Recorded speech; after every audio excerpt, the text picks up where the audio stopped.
You know, if you've ever banged your head against the wall trying to figure out why a totally flawless product just isn't selling, or why a gorgeously designed campaign is getting zero traction, you might honestly be looking for the wrong kind of evidence. Welcome to The Explainer. Today, we are putting on our detective hats. We're going to dissect the hidden, sometimes totally illogical motivations that actually drive human behavior. And trust me, uncovering these is going to completely change how you view your entire market. Let's jump in. So, do you really know why your customers buy from you? We all love to think we do, right? We point to our massive spreadsheets, our big data dashboards, those standard business surveys, and we just assume we've got the whole picture. But honestly, that data is usually a total illusion. I mean, it's great at telling you what people are doing, but it is notoriously terrible at telling you why they're doing it. People are messy, we're complex, and the motivations that actually drive our behaviors, they are rarely the ones we casually check off on a multiple-choice survey. To actually get to that elusive why, we need to talk about a vital concept from Professor Martin Schleicher's academic framework, the consumer insight. Now, an insight isn't just a data point. It's not some flat, boring observation.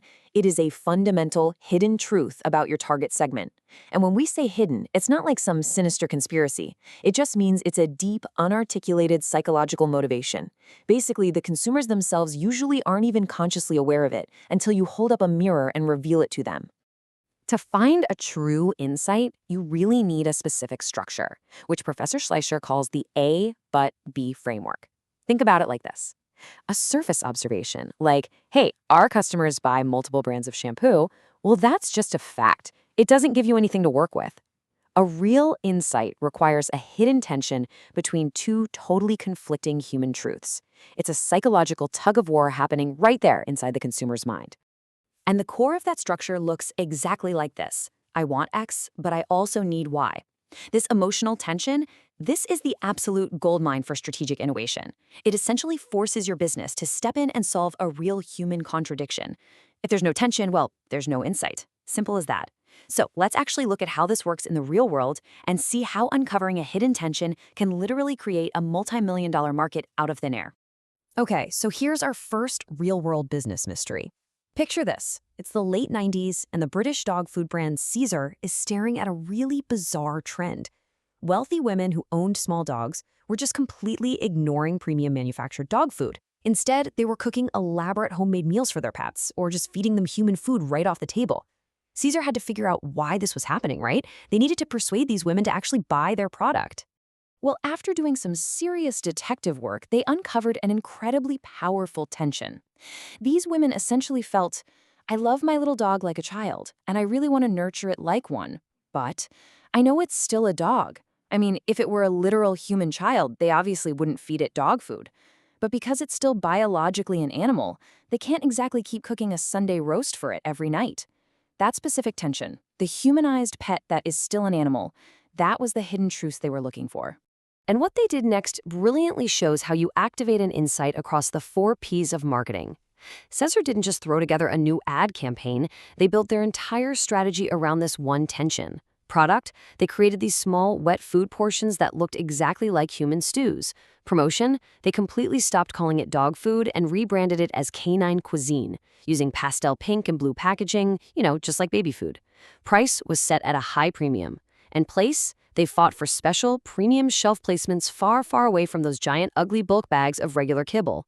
They weren't just selling dog food anymore, they were selling a way for a dog owner to feel like a mother. It was a total game changer. Now, finding a single insight like that is incredible for a product launch. But as we know, business is a continuous, ongoing relationship. A customer cycles through needs, they search, they purchase, they use the product, and ideally, they become loyal. So to manage all of that effectively, we have to map out their entire experience over time. Which brings us to the customer journey map. Look, most companies build journey maps that are totally superficial. They map out the pure logistics. The customer clicks this button, then they walk into the store, then they call the help desk. But a true journey map doesn't just track physical actions. It digs deep into the attitudes, the thoughts, and most importantly, the deep emotions at every single touch point along the way. In the real world, corporate journey maps can get insanely complex. I mean, they track every conceivable micro interaction. But here's the catch, and Professor Schleicher warns about this. No matter how detailed or pretty your map is, it's essentially useless if it lacks deep emotional insights. You have to locate the tension at the exact moment your customer experiences friction. Let's look at a second mystery to really cement this idea. Think about a pediatric MRI machine. That is a massive financial investment for a hospital, and it needs to run constantly to be profitable. But hospitals were actually losing money and, worse, risking children's health because kids were absolutely terrified of this loud, claustrophobic tube. In some hospitals, a staggering 40% of kids had to be heavily sedated just to get the scan done. 40%! That is huge. To fix this, researchers mapped out the journey of a 6-year-old patient persona they named Sophia. But they didn't just look at her interaction with the machine itself. They mapped her entire day. They tracked her attitudes, the confusion she felt at the doctor's office, the anxiety during the car ride because she was missing school, how the clinical, sterile smells of the hospital made her nervous. And then, finally, she sees this terrifying, loud, giant white machine. That right there, that is the ultimate moment of truth. It's the breaking point where she shuts down in fear and the whole medical process just grinds to a halt. At that exact moment of truth, researchers pinpointed Sophia's hidden tension. Sophia physically needs this medical scan to get better, but emotionally, she desperately needs to feel safe. And let's be real, you cannot logically explain the medical benefits of magnetic resonance imaging to a terrified 6-year-old. You just can't. And you obviously can't change the fact that she needs the scan. But what you can change is how safe she feels in that environment. The solution they came up with was nothing short of brilliant. Taking inspiration from the imaginative play you'd see at a scout camp, designers completely transformed that terrifying MRI room into a full-on sensory camping adventure. They turned the scary medical tube into a tent. They completely reframed the child's reality, turning a traumatic clinical procedure into an engaging, fun story. They redesigned the entire experience across literally every touchpoint. When Sophia arrived, she wasn't just a patient, she was given a camp backpack. The medical staff acted like camp guides. They even addressed all 5 senses. They piped in the smell of grass and the sound of crickets. By completely changing Sophia's physical environment, they shifted her attitude from paralyzing fear to genuine curiosity. And because her attitude changed, her behavior changed. Those sedation rates plummeted from 40% all the way down to 20%. That saved money, saved time, and most importantly, massively reduced medical risks for the kids. So, the big question is, how do you actually find these insights? If you need to uncover these deep, unarticulated tensions, how much data are we talking about here? If you ask a room full of executives, they'll usually tell you that you need massive sample sizes. 1,000 people? 100? We tend to assume you need this massive, incredibly expensive survey to validate any kind of strategic business decision. Well, the reality is actually pretty shocking. According to research by Graham Kenny, published in the Harvard Business Review, it often only takes about 12 qualitative interviews to reach what researchers call data saturation. Yep, just 12. That's the point where you stop hearing brand new insights and the themes just start repeating themselves. Just a dozen deep, targeted conversations can literally give you the blueprint for your entire market strategy. This perfectly highlights exactly why interviews beat surveys when you're hunting for real insights.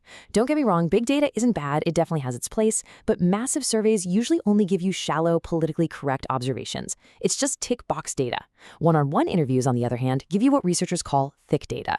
By having deep, personal human conversations, you get to play detective. You can just keep asking why over and over again until you finally break through the surface and uncover those hidden, often totally illogical tensions that actually drive real behavior. To truly innovate, we have to look past what people say they do and uncover the hidden friction driving why they actually do it. So I want to leave you with this to chew on for your own business. What hidden tensions are your customers currently not telling you? Thanks so much for joining me on this explainer. Catch you next time.